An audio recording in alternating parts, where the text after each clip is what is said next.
Galera, jogo rápido, eu só quero comentar com vocês sobre a divulgação da tal reunião ministerial. Estava muito aguardada e parece que muita gente está aí frustrada, meio decepcionada porque não rolou o tal batom na cueca, não conseguiram pegar o Bolsonaro, enfim.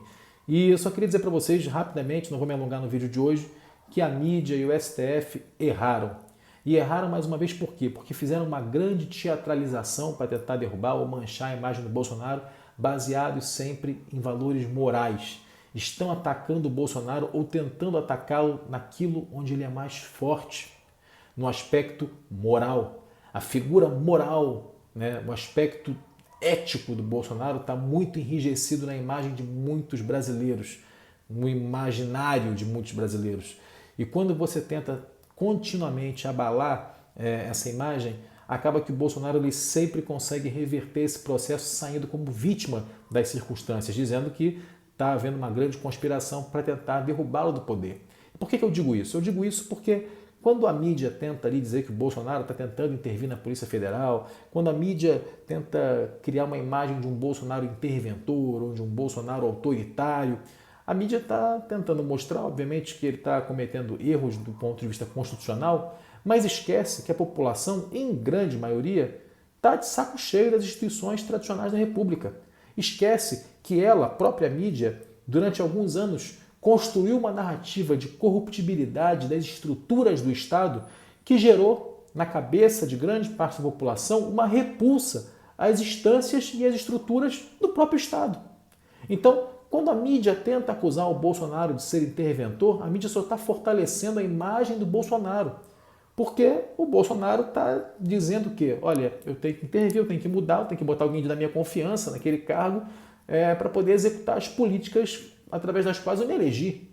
Eu tenho que botar alguém de confiança para quê? Para que não volte a ter corrupção, como tinha no passado. Ele se usa desse discurso. E ele se usa desse discurso por quê? Porque esse expediente foi criado pela própria mídia, que conseguiu consolidar na mente da população que grande parte das instituições do Estado são corruptas, são aparelhadas, enfim.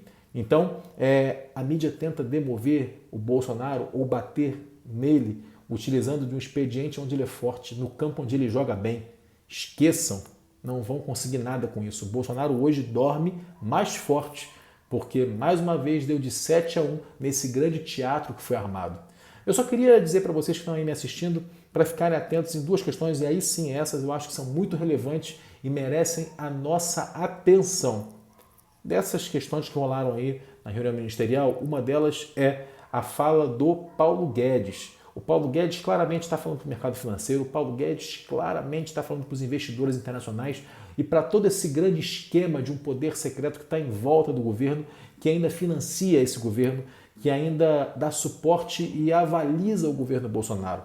Na fala dele, ele diz que tem que privatizar o Banco do Brasil, na fala dele, ele é contundente ao defender as privatizações de todas as empresas ou das principais empresas públicas do Brasil, e ele diz que o governo tem que intervir o mínimo possível, e ficou muito evidente, acabando aí com qualquer sonho romântico daquelas pessoas que achavam que poderia existir uma ala militar ali mais nacional desenvolvimentista dentro do governo, ficou evidente que não existe essa ala militar desenvolvimentista e que qualquer pacote ou plano voltado ao desenvolvimento não vai vingar nesse governo.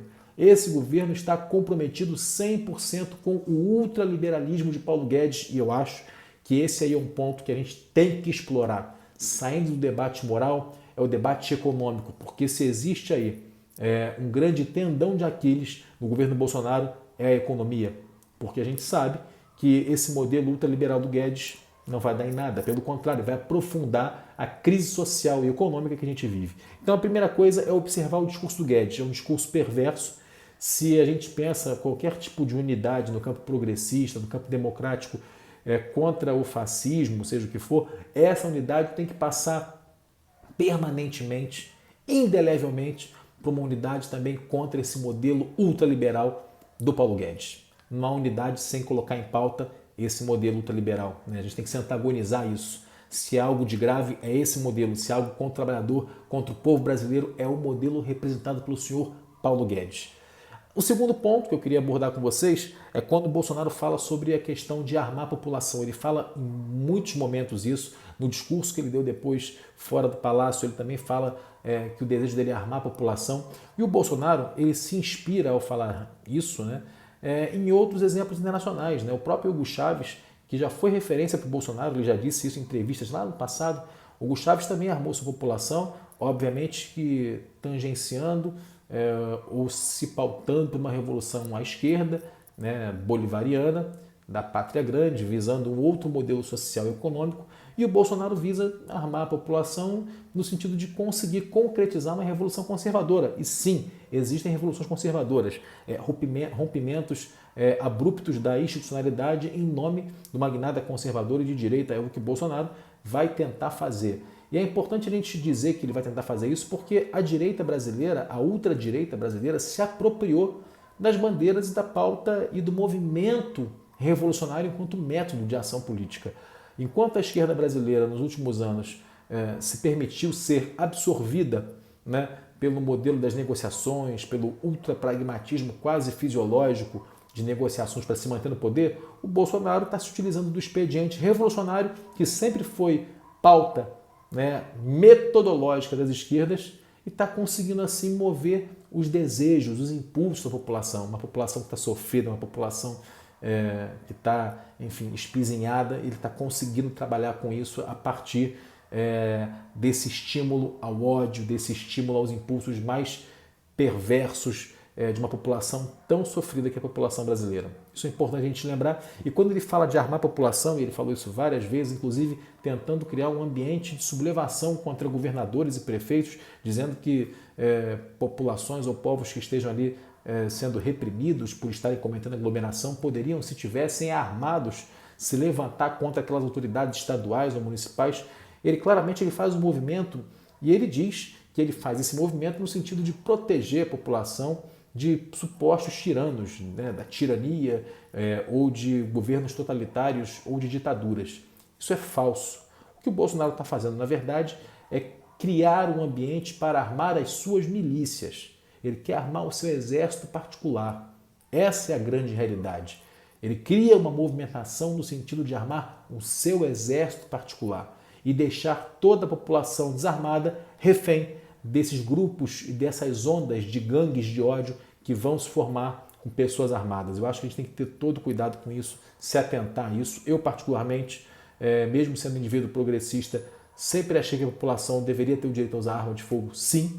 Eu sei que muita gente vai me criticar, vai falar, mas desde 2005, quando teve lá a campanha de desarmamento, eu já defendia lá atrás que a população deveria ter o direito a usar armas de fogo para justamente se proteger da tirania, para justamente como momentos que se apresentam como esse agora, a população possa ter o direito de se proteger de supostos tiranos.